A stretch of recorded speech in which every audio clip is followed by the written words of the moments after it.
I'm here to talk about the state of the web, and specifically, building the future. There are 3 things I want you to take from this talk. Are you ready? The future is not built yet. We don't all agree what the future should be, and we need you to help create the future. Got it? That's where we're going today. Right. Let me introduce myself and tell you why I care about this stuff. I'm Hadley Beeman. I'm a software engineer by training and a data architect specifically. But the most interesting data is on the web, or should be on the web. So I've spent the past 4 years working with the World Wide Web Consortium, W3C, on making the web better. I currently chair the W3C's Data on the Web Working Group, which is working on making the machine-readable web better. We've just put out a draft best practices document that says useful things like use RESTful APIs and put unique identifiers in your data. And we now need to show evidence that this stuff is happening in the wild. So if that's your thing, do let us know if you're using anything we've documented. Evidence is good. I'm also a member of the W3C Technical Architecture Group, who are responsible for stewarding the architecture of the web. We regularly debate what that means, but essentially, 10 of us, including Tim Berners-Lee, meet weekly to look at the big picture of the web architecture, where it's going, review the specs for new standards that working groups are putting together, look for conflicts, holes. It's a fascinating position from which to think about what the web is and what its future should be. When I'm not working on web stuff, I advise governments about technology. I just finished a job as the Digital and Technology Advisor to the Cabinet Office in the UK, and we'll talk more about governments later. They have a role to play in building the future, too. So this is my view on the world. 1 foot in code and standards, and 1 foot in decision-making and big-picture thinking. And if nothing else, I can tell you both would be better with more participation by you. So let's get into what that means.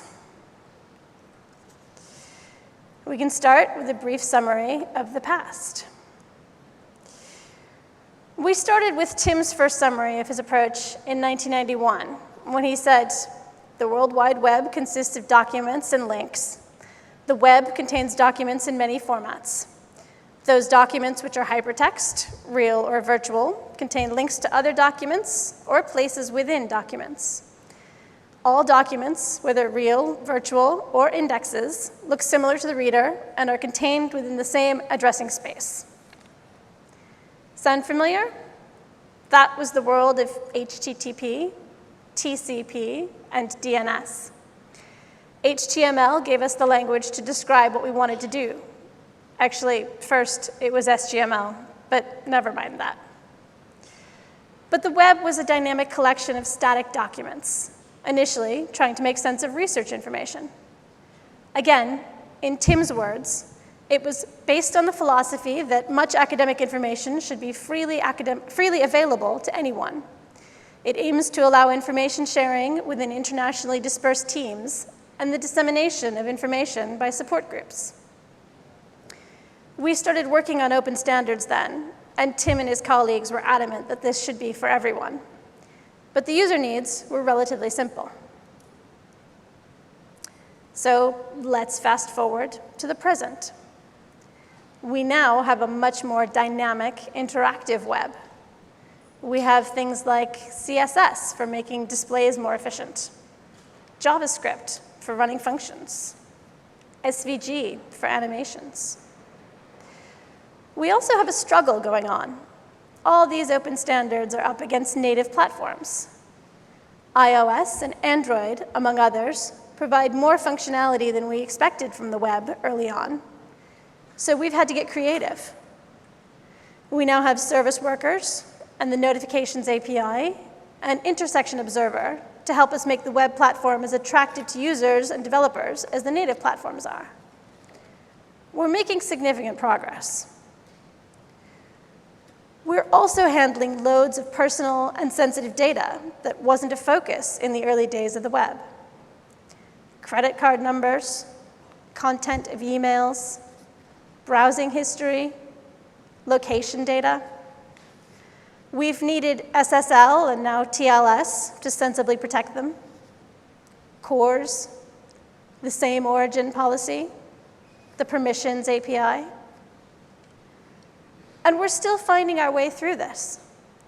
We now have 25 years of legacy technologies, for better and for worse, live out there on the web.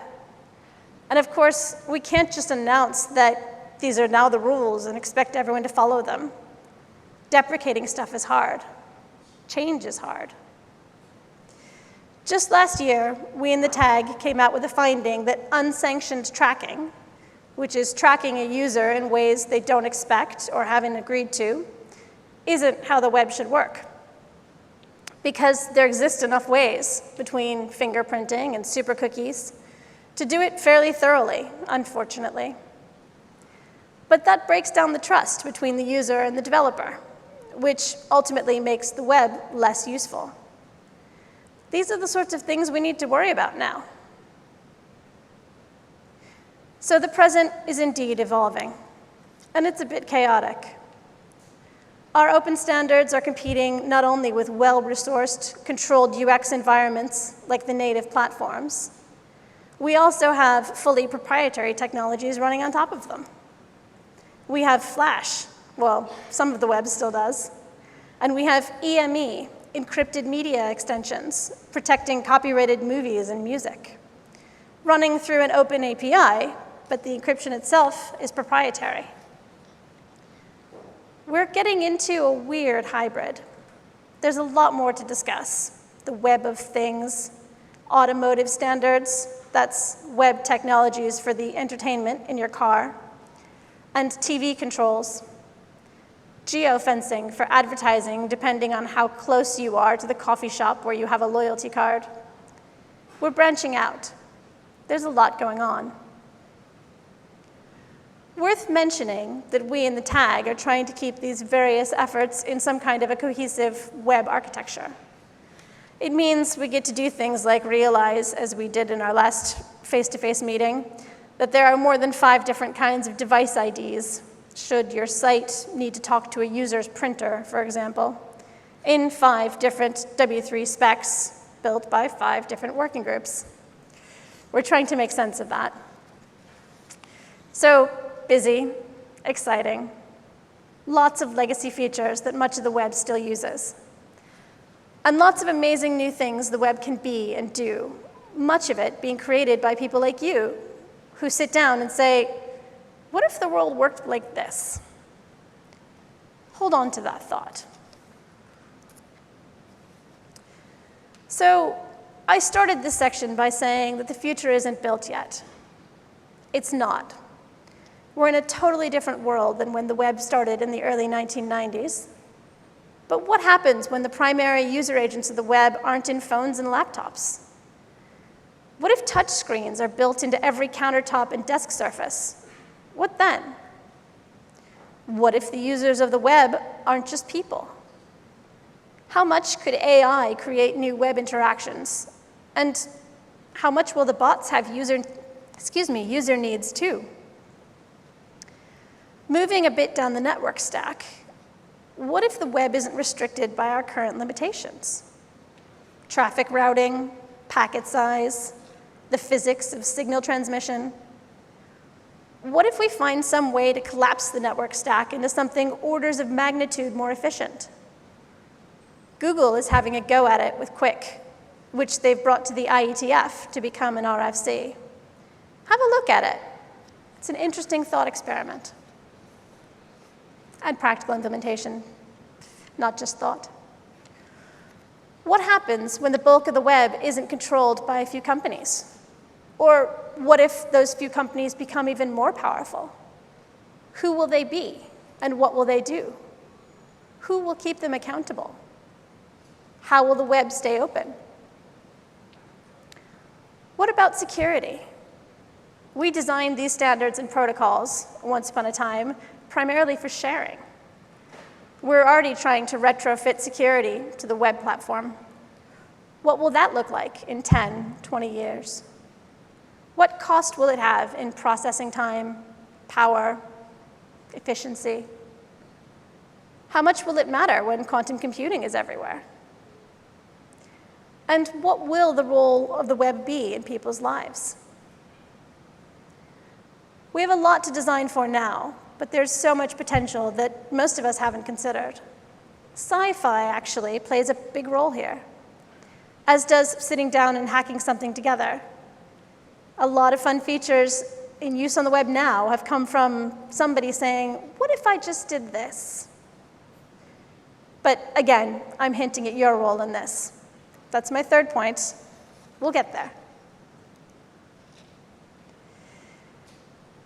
We don't all agree what the future should be.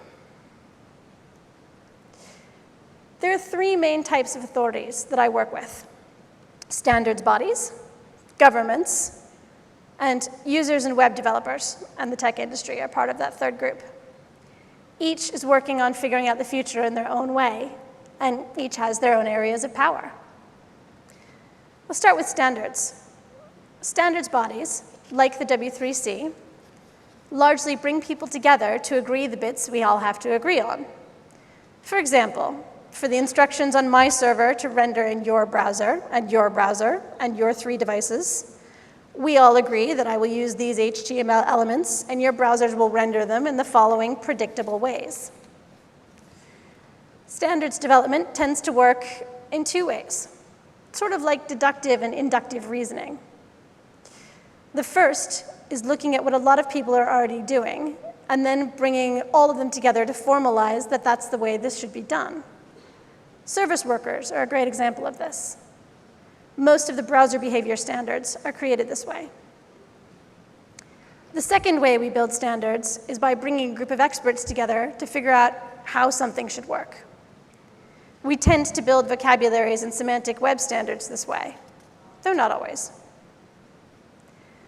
The trick to this approach is to make sure you have enough different people who can agree eventually in the room early on, and then that you can show that their ideas are actually in use in the wild.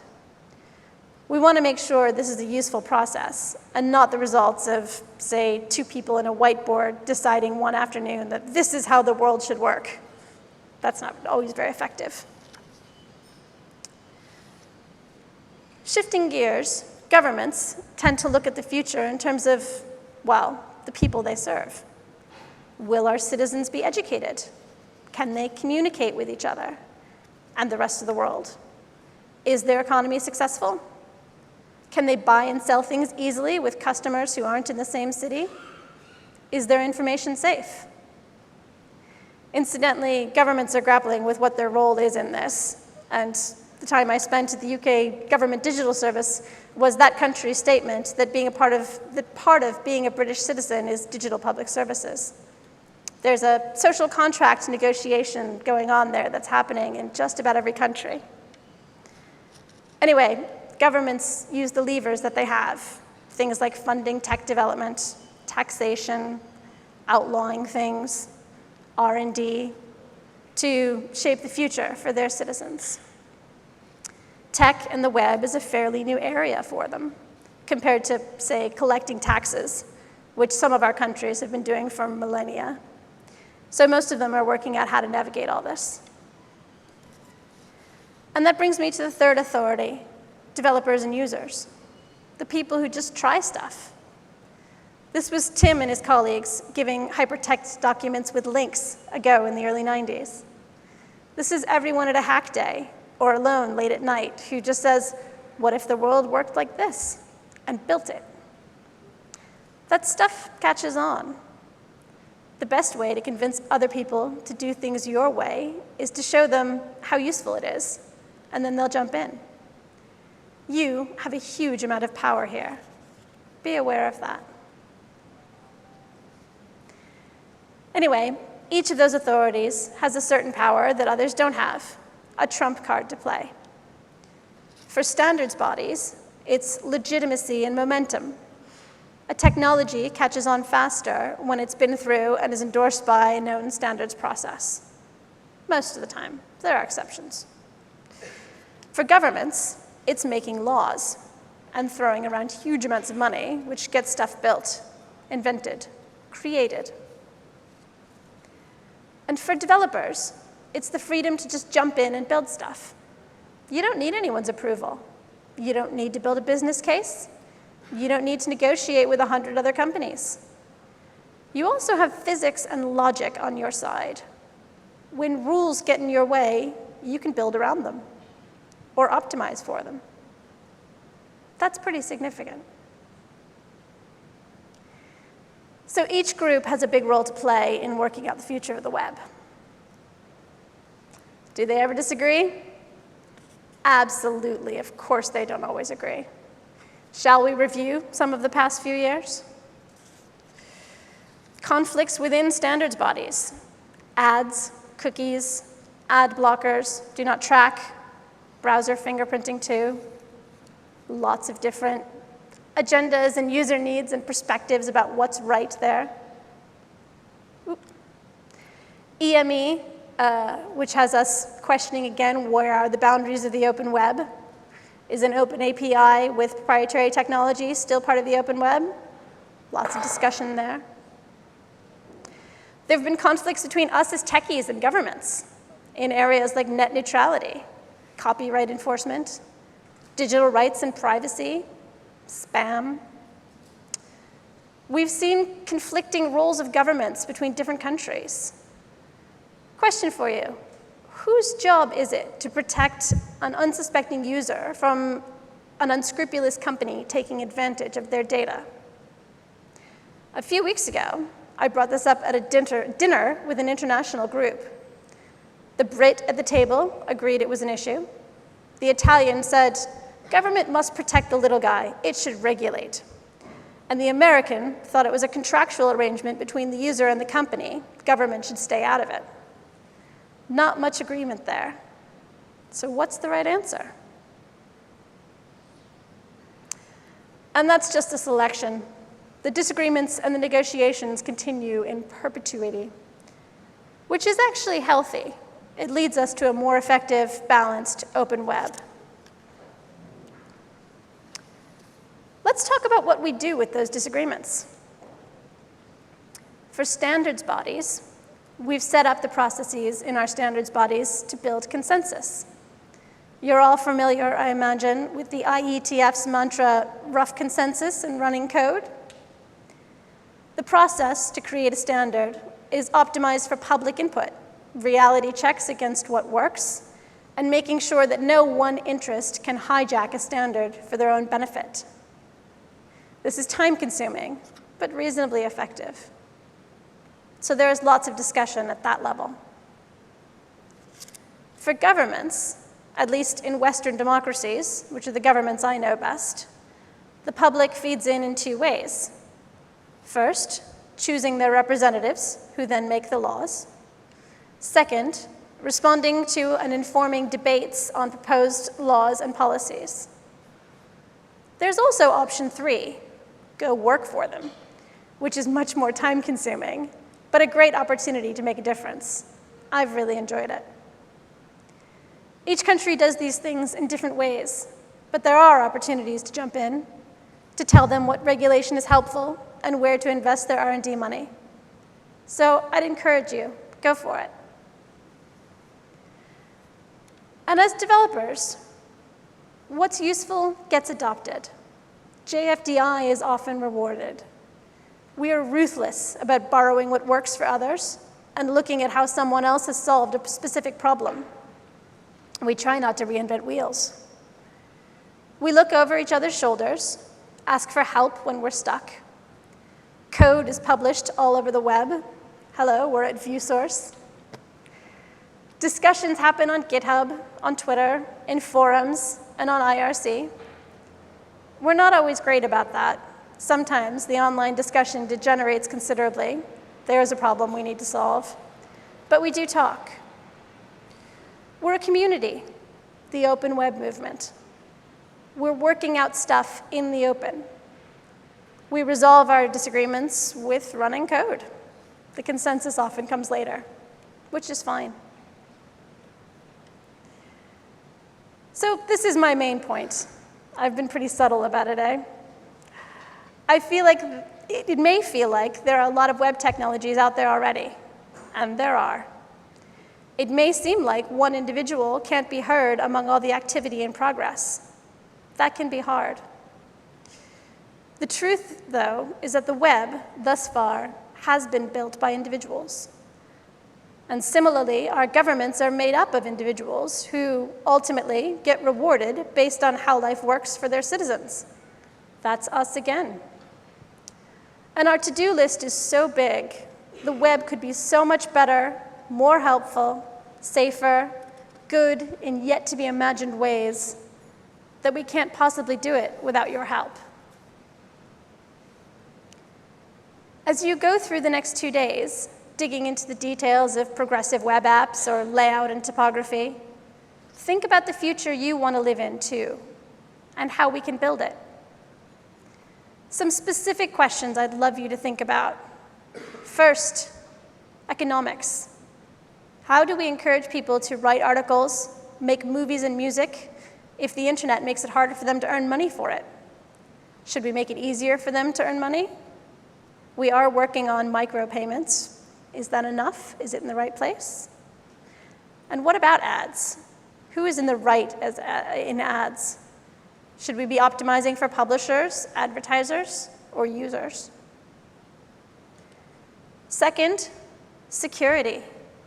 How do we make the web secure when we originally optimized it for sharing?